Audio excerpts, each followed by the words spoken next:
This is part 2 of the story of my friend John. And if you didn't watch part 1, you should probably go back and watch that, because it kind of sets up what John had to go through to get to America, just to get here. Interesting story. But the story doesn't end there, of course. By 1958, John had made it to America, and he went through the process and the steps to become an American citizen, and he was very proud of that. Even though Hungary was still his home, his mother was still there, and she was still alive in the early 2000s at the time I came to know John. And he would send her money, and she ended up living as comfortable a life as she could over there. Why she didn't come, I don't know. Whole other story. John's friend was hung up in Canada and was not allowed to immigrate to the United States. John made it. But this was 1958 America. There wasn't any of this business of $3,000 cash a month and a free cell phone. Very strict immigration rules, a process that you had to go through. It didn't take as long, but he went through it, and he was very proud to be an American. So John got here, and he knew zero English. He had zero friends. There was nobody with him, no family, no nothing. He was completely on his own. But through this process, the immigration department set him up with people that could help him, primarily, to their credit, the Catholic Church at that time. And he got a very, very small room, enough for a cot, not a bed. And they gave him $5 a week. Now, it was 1958, still $5, not a lot of money, but it bought you like cab fare. They set him up with a toothbrush and toothpaste, hygiene products, a cot to sleep in, and 3 square meals a day, on the contingency that you were looking for work and you had a certain amount of time that you had to come up with some kind of employment, or everything stopped. And if you found that employment and lost it, you were out of the little square room and the 3 meals a day and all that jazz. So it's very important that you work and you maintain employment and show that you were making progress in society. They had English classes so you could learn the language and assimilate and become an American citizen, as, in my opinion, as it should be. This is 1958 America. So John's in. He's in the country now, and freedom. The trouble with that is, he didn't have $1 to his name. Nothing, other than the $5 a week that the church was giving him. Now, the church and other groups involved were also setting them up with prospective employers. He didn't know any English, and he didn't have a whole lot of skills. The Soviets had run his home country. There was no employment opportunities. There was nothing there. So you're already at a major disadvantage in life. Fortunately, luckily for John,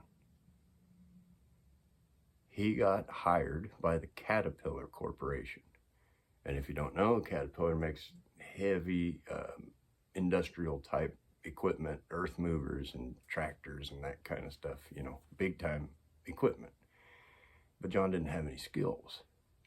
So they put him to work in the shop of a Caterpillar factory, and these tractors and whatnot would come in for repair, and they got treads on them, and the treads are throwing mud everywhere, and his job was to clean that mud up all day, sweeping floors. If they told him, they showed him what certain wrenches were, and very quickly he's picking this up, he's doing his best, he's working his tail off, pushing that broom. You will not find a speck of dust in my shop, because he had to keep that job.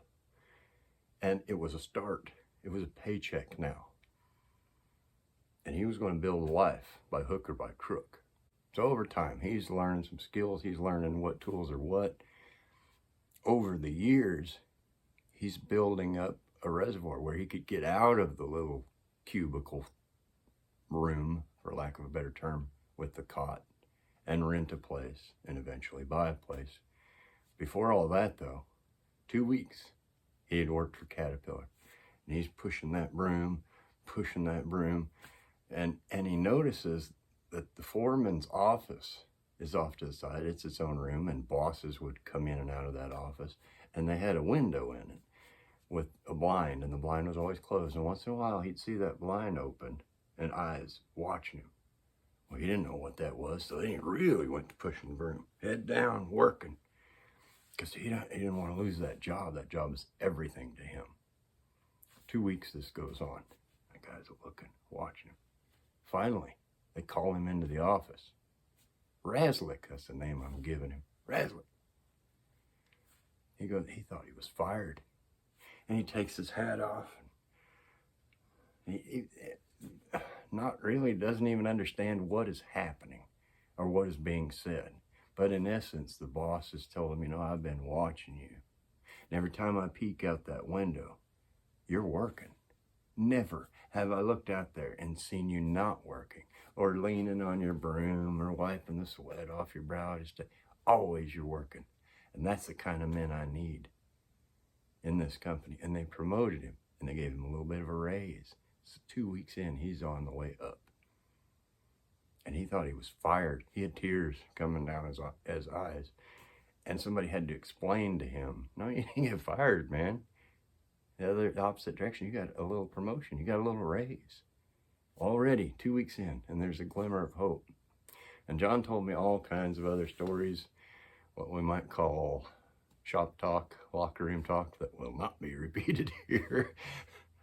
Because he's gaining knowledge of the system. He is a young man, and he's experiencing freedom for the first time in his life, basically. He eventually went on to meet and marry and settle down. He married a woman that was from Hungary. She was even shorter than he was. I mean, this girl was barely 4 feet. And she was an Olympic gold gymnast for Romania, which I thought was just amazing. Absolutely amazing. And just a sweetheart of a lady. But so John is in with the Caterpillar company, and as he learned English, and as he learned the trade and worked his way up, and I mean, he's working hard, because even though he was out of the little room now and he had some freedom, he had an apartment initially, and he's got some money coming in, he wasn't letting off the accelerator. That made him go even harder, because it was a sign of promise. It was a sign that if you are diligent and you work hard back then, the sky was the limit. He eventually was put in a position with Caterpillar where he traveled all over the world, and when they would produce new buildings anywhere, they had to bring in the heavy equipment, and that's when John went in. And he told me some fascinating stories, one of which was got to a place somewhere in South America, and he gets out there, there's no heavy equipment, there's no nothing. And he calls his boss, and he's like, there's some misunderstanding here. I don't have any equipment. How am I supposed to? He was a foreman, he's just shouting orders. He was like, how am I supposed to do anything? And they said, John, those people are starving. 30 cents a week, I think, or a day. I think it was a week, 30 cents a week. And they'll come out and they'll dig it by hand, footings for a 5-story building. And they did, and they brought buckets and baskets and dug these foundations by hand, clambering out of the holes on slick 2x4s. It wasn't even ladders. Dug it by hand because those people were starving and poor. So once a week, he would take them into town. He had a crew, this is like 50 people, and he'd buy them all lunch. And I'm like, wow, John, that's a big thing. He's like, yeah, it cost me about $4 American in this country to buy everybody a meal. And they thought I walked on water. Oh, Mr. John, we work so hard for you. Oh, Mr. John, we love Mr. John. Mr. John, the best. Because once a week, he bought them lunch. You got to keep the wheels greasy. He was able to collect currency and coins from all over the world, and he bought American, too, domestically. Now, mind you, at this time, too, Americans at least still had silver in their coinage, 90%. And so he amassed what amounted to, eventually, a fortune.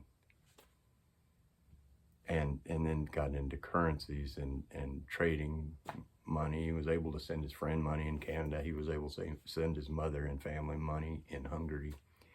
Did go back and visit his mother several times, and visited his friend as well in Canada. They traveled all over the world. John and I had been through a lot together, just talking. I always went in and saw him, and I was there when he got cancer, and he beat it. Severe cancer. And he beat that. He had to quit smoking. And he said he stacked toothpicks just to get something to do with his hands. And he's kind of fiery temper, quite a character. And he beat the cancer. And then sadly, his wife one day dropped something on the kitchen floor, and she bent over to pick it up and just keeled over, and that was it. And she was dead. They were married over 50 years by that point. And she was gone. He didn't know what else to do. So he came to the shop just to get out of the house. He said, Mike, it's so quiet. It's so quiet. I don't know what to do. I mean, and he turned his back to me because he was crying. And he came from a world where a grown man didn't cry in front of another man, ever. And I'm not the most verbally fluent guy anyway. I didn't know what to say. All I could do was pat him. It's like, hang in there, buddy. I don't know how, I don't know why. You'll make it. Just like you beat the cancer. Just like you beat the tobacco. And I felt like an idiot. I felt empty of words. I'm not equipped to handle that situation. And he was there for me when my wife then blew off, you know. And he gave me an interesting little tidbit of advice. He said, you know, Mike, my dad always told me, if you're at the bus station and the bus pull away without you and leave you there, don't worry. Don't go chase after the bus. There'll be another bus come along, just a little while. And he gave me a hand, just like I'd given him. He said, hang in there. You'll make it through this. You'll make it through anything. And he was right. John had a very difficult ending in life. His children wanted their inheritance, so they called it. And I guess it kind of was, but they wanted it while he was still alive. They wanted to take over his whole life. They came down, took over. He had a beautiful home, antique furniture, beautiful, very, very like top of the line. He could afford the best, and he bought it. Well, they sold all that. You come move with me. Well, then they got him there, stuffed him in an apartment. Didn't care about him, didn't check on him, you know. But they wanted their part of the inheritance. And he got so mad, he moved for a bit back to here where I'm at. And then he had a daughter in Texas, and he moved down there with her, and she did actually take care of him. He was supposed to meet a guy in some kind of coin transaction, and it sounded a little sketchy to me. Supposedly, he had some kind of coronary attack or something and fell at the top flight of stairs and fell all the way down the stairs. They just found him dead at the bottom of the stairs, blood everywhere. Now, did that have anything to do with the guy that he was supposed to meet? I don't know. I mean, maybe not. I have no idea. But that was the end, and I got that information secondhand. I'd lost touch with him by then. That was 2015, I think. But the time that I spent with John, and it was always valuable. There was always a story or something remarkable because he had lived so long and done so many things and seen so much. It was always valuable time well spent. And I think his story, as almost everybody's story, is valuable. You know, may not be as incredible, but still valuable. All humans have a story, and almost all of them are worth hearing, probably. The trouble with that is that a guy like John, a friend like John, is not easily replaced, if ever. I miss my old friend John. He was a good man and built a heck of a life out of nothing but hard work and a sensible mind and a will to get it done. I thank you for watching.